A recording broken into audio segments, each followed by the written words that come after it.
Nah, di sini kami dari kelompok 5, kami akan menjelaskan yang pertama, bukti awal penyebaran Islam melalui Kerajaan Samudra Pasai.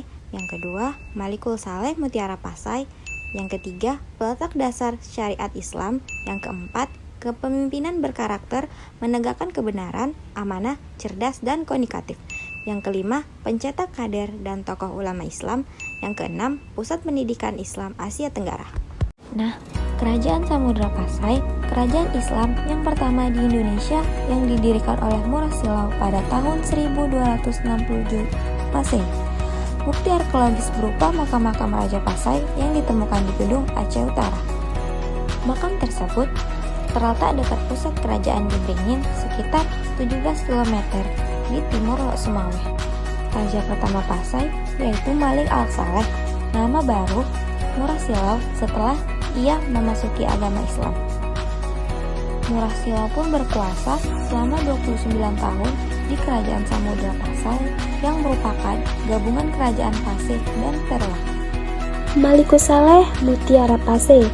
Dengan usahanya yang gemilang, Kesultanan ini telah mencetak dan melahirkan sejumlah kader ulama Islam yang sangat berpengaruh sebagai leadership untuk mensyiarkan peradaban Islam di Aceh, Nusantara, dan Asia. Atas struktur pemerintahan yang lengkap dan Islami, telah berhasil membangun peradaban Islam, terutama menetapkan fondasi hakiki Islami terhadap pengembangan perdagangan rakyat, menerapkan mata uang emas dirham, membuka perdagangan luar negeri, mencetak kepemimpinan berkarakter menegakkan kebenaran, amanah, cerdas, dan komunikatif, membangun politik Islam musyawarah, serta inovator perancang peradaban Islam. Kesultanan Malikul Saleh merupakan pelopor penerap syariat Islam di Nusantara dan menjadi teladan bagi peradaban masa kini, khususnya bagi masyarakat Aceh yang mayoritasnya beragama Islam. Kesultanan ini menunjukkan bahwa prinsip hidup yang diambil dari Al-Quran dan hadis sahih adalah fondasi utama dalam membangun peradaban yang adil, bermartabat, dan harmonis. Sejarahnya mengajarkan kita bahwa penerapan nilai-nilai keislaman bukan sekedar tradisi, melainkan suatu sistem yang mampu mempersatukan dan mengatur kehidupan masyarakat dengan landasan keilmuan yang mendalam. Sistem hukum dalam Kesultanan Malikul Saleh memperlihatkan bahwa hukum tertinggi bukanlah semata-mata titah atau pernyataan lisan sultan, melainkan Al-Quran dan hadis sahih yang kemudian dijabarkan oleh para mufti yang memiliki kewenangan institusional. Dengan demikian, setiap kebijakan atau titah sultan harus selalu berlandaskan pada prinsip-prinsip hukum Islam yang autentik. Model sistem hukum ini mengajarkan bahwa keadilan dan ketarusan dalam masyarakat seharusnya dibangun atas dasar wahyu ilahi yang telah teruji kebenarannya, sehingga menjadi inspirasi dalam menerapkan nilai-nilai tersebut di era modern. Kepemimpinan berkarakter menegakkan kebenaran, amanah, cerdas, dan komunikatif. Nama Malikul Saleh menjadi legendaris yang mewarnai cerita-cerita rakyat Aceh maupun hikayat-hikayat yang menceritakan tentang sosok Malikul Saleh. Bagaikan untayan mutiara yang selalu dikagumi, disanjung, dan dibanggakan oleh masyarakat Aceh sampai saat ini. Murasilu apabila diartikan adalah seorang yang cerdas dan menegakkan kebenaran menjadi seorang raja, berdasarkan kepemimpinan yang menonjol. Malikul Saleh disebutkan sebagai raja pertama sekaligus merupakan pendiri kerajaan Samudra Pasai. Tetapi yang menarik perhatian adalah Malikul Saleh menggunakan gelar Sultan untuk pertama kalinya di Nusantara. Malikul Saleh semasa hidupnya ketika ia menjadi raja memiliki kepribadian yang baik.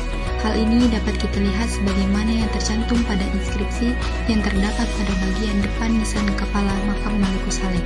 Terjemahan bebasnya yang berbunyi, kubur ini kepunyaan hamba yang dihormati, yang diampuni, yang takwa, yang menjadi penasehat, yang terkenal, yang berketurunan, yang mulia, yang kuat beribadah, penakluk, yang bergelar Sultan Malikul Saleh.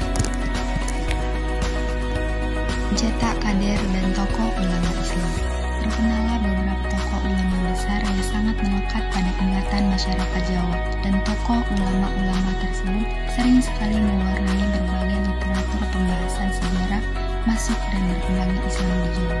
Sebuah wadah yang disebut Dewan Dakwah, di mana dalam wadah ini adalah 9 ulama besar dan mereka lah yang bertanggung jawab atas islamisasi di tanah Jawa. 9 nama ulama besar ini terkenal kemudian dengan sebutannya Wali Songo atau 9 wali, yang beberapa di antara mereka adalah berasal dari Pasir Aceh. Pencetak hadis dan tokoh ulama Islam. Tokoh ulama yang sangat terkenal dan memiliki pengaruh yang besar ialah Maula Malik Ibrahim, Sunan Ampel, Sunan Bonang, Sunan Giri, Sunan Derajat, Sunan Muria, Sunan Kudus, Sunan Kalijaga, dan Sunan Gunung Jati.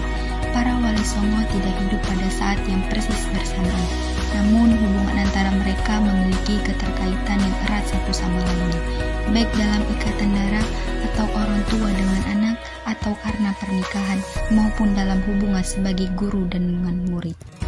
Pusat pendidikan Islam di Asia Tenggara berkembang seiring dengan penyebaran Islam di wilayah ini sejak abad ke-13.